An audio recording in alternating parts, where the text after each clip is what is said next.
Hi hello नमस्ते, मी Swati सांगोरा YouTube channel तुम्हा सगळ्यांचं अगदी मनापासून स्वागत करते। तर तीच फ्लावरची भाजी खाऊन कंटाळलात का? तर चला आज मी तुमच्यासाठी एकदम वेगळ्या पद्धतीने फ्लावरची रेसिपी दाखवणार आहे। तो व्हिडिओ कुठे सुद्धा स्किप न करता संपूर्ण व्हिडिओ पहा आणि चॅनलवर नवीन आला असेल ना तर प्लीज चॅनलला एक सबस्क्राइब नक्कीच करा।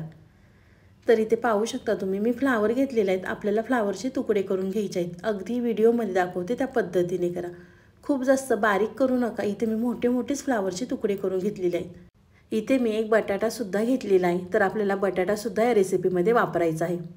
काही जण म्हणतात की फक्त फ्लावरची भाजी केली की उग्र वास येतो का?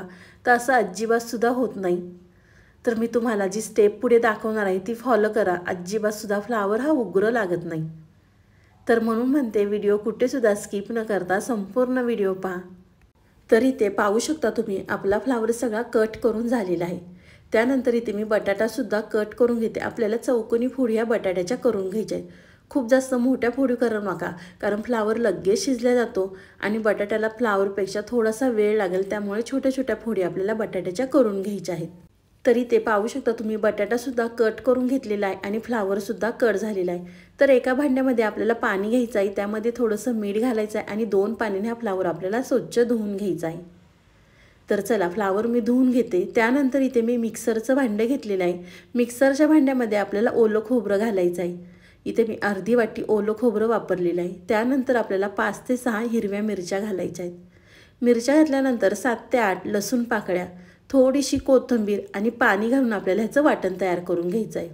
तुमच्याकडे जर ओलं खोबरं असेल तर तुम्ही या रेसिपीसाठी शक्यतो ओलं खोबरं वापरा, नसेल तर सुकं खोबरं वापरलं तरी काही हरकत नाही।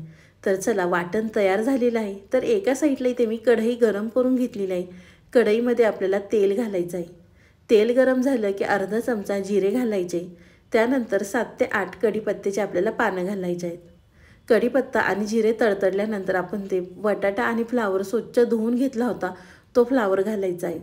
मी तुम्हाला म्हटलं होतं की तुम्ही म्हणता की फ्लावर उग्र लागतो, तर असं अजिबात सुद्धा होत नाही। ही स्टेप तुम्ही फॉलो करा। तेलामध्ये थोडंसं जिरं घालायचं, कढीपत्ता आणि डाग पडेपर्यंत आपल्याला हा फ्लावर परतवून घ्यायचा आहे। त्याने अजिबात फ्लावर उग्र लागत नाही। मी खूप साऱ्या फ्लावरच्या रेसिपी अपलोड केलेल्या आहेत। त्या व्हिडिओला मला खूप साऱ्या कमेंट आल्या की ताई फक्त फ्लावरची भाजी केली की फ्लावर उग्र लागते, तर असं अजिबात सुद्धा होत नाही। तर मला म्हणतात की वाटाणा घाला किंवा बटाटा घाला, पण अजिबात सुद्धा फ्लावर हा उग्र लागत नाही तुम्ही ही स्टेप फॉलो केली तर। तरी ते पाहू शकता तुम्ही मी डाग पडेपर्यंत फ्लावर हा भाजून घेतलेला आहे। त्यानंतर त्याच कढईमध्ये थोडंसं तेल घातलेलं आहे। तेल गरम झालं की त्यामध्ये आपल्याला मीडियम साईजचा कांदा इथे मी बारीक कट करून घेतला होता, तर आपल्याला कांदा घालायचा आहे आणि तेलावर व्यवस्थित परतवून घ्यायचा आहे। तर इथे पाहू शकता तुम्ही कांदा परतलेला आहे। त्यानंतर आपल्या एक छोट्या आकाराचा टोमॅटो सुद्धा घालायचा आहे। टोमॅटो सुद्धा तेलावर अगदी 1 मिनिटभर परतवून घ्यायचा आहे। त्यानंतर आपण जे वाटण तयार करून घेतलं होतं ते आपल्याला वाटण घालायचं आहे कांद्यावर आणि टोमॅटोवर, आणि वाटण सुद्धा तेल सुटेपर्यंत परतवून घ्यायचं आहे। तुम्ही माझा व्हिडिओ इथपर्यंत पाहिलाच आहे आणि अजून सुद्धा व्हिडिओला लाईक केलं नसेल ना तर प्लीज एक लाईक करा। साईडचं बेल आयकॉन सुद्धा प्रेस करा, म्हणजे तुम्हाला माझे नवनवीन व्हिडिओ पाहायला मिळतील। तुम्ही जर या पद्धतीने फ्लावरची भाजी केली ना तर नको म्हणणारे सुद्धा आवडीने खातील, एवढी मस्त चवीची भाजी तयार होते। तर इथे पाहू शकता तुम्ही वाटण सुद्धा तेल सुटेपर्यंत परतलेलं आहे। त्यानंतर आपल्याला अर्धा चमचा हळद घालायची आहे आणि अर्धा चमचा आपल्याला गोडा मसाला घालायचा आहे। गोडा मसाल्याच्या ऐवजी कोणताही गरम मसाला घातला तरी चालणार आहे, पण शक्यतो गोडा मसाला असेल तर गोडा मसाला तुम्ही या ठिकाणी वापरू शकता। तर हळद आणि गोडा मसाला घातल्यानंतर आपल्याला परत मिक्स करून घ्यायचं आहे आणि त्यानंतर आपण बटाटा आणि फ्लावर तेलावर परतवून घेतला होता, आपल्याला फ्लावर घालायचं आहे आणि व्यवस्थित हा वाटणामध्ये मिक्स करून घ्यायचा आहे। रंगसुद्धा भाजीला किती सुंदर आलेला आहे तुम्ही पाहू शकता। तर व्यवस्थित मिक्स केल्यानंतर त्यामध्ये आपल्याला गरम पाणी घालायचं आहे। इथे मी फ्लावर परतत असताना पाणी गरम करायला ठेवलं होतं। तर शक्यतो कोणतेही रस्सा भाजी करायची असेल तर त्यामध्ये आपल्याला गरम पाणी घालायचं। तर इथे मी गरजेनुसार पाणी घालते, परत व्यवस्थित मिक्स करून घेते। तुम्हाला किती ग्रेव्ही हवी आहे त्यानुसार तुम्ही यामध्ये पाणी घालू शकता। तुम्हाला जर अगदी ही भाजी थोडीशी लपतपीत हवी असेल तर यामध्ये कमी पाणी घालू शकता। इथे मला थोडीशी ग्रेव्ही हवी होती म्हणून मी या ठिकाणी पाणी घातलेलं आहे। तर पाणी घातलं, व्यवस्थित मिक्स केलं की त्यामध्ये आपल्याला चवीनुसार मीठ घालायचं आहे। मीठ घातल्यानंतर परत एकदा इथे मी मिक्स करून घेते आणि त्यावरती आपल्याला झाकण ठेवून फ्लावर आणि बटाटा शिजवून घ्यायचा आहे. खूप जास्त वेळ लागणार नाही बटाटा आणि फ्लावर शिजायला. अगदी 5 ते 6 मिनटात फ्लावर बटाटा मस्त हा शिजल्या जाईल. तर चला इथे मी झाकण ठेवते आणि फ्लावर आणि बटाटा शिजवून घेते.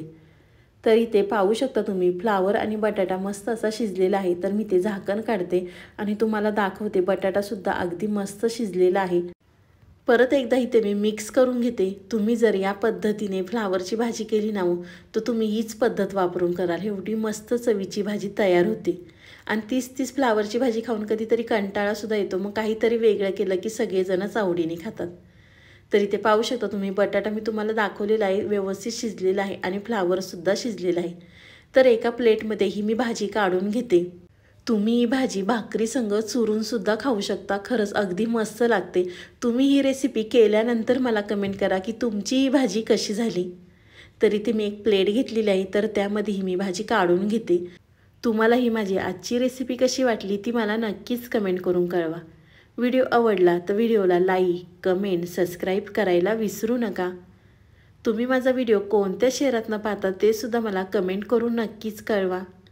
तर चला तुम्ही माझा संपूर्ण व्हिडिओ पाहिल्याबद्दल थँक्यू सो मच. पुन्हा भेटूया असाच एक छानसा व्हिडिओ घेऊन. तोपर्यंत बाय.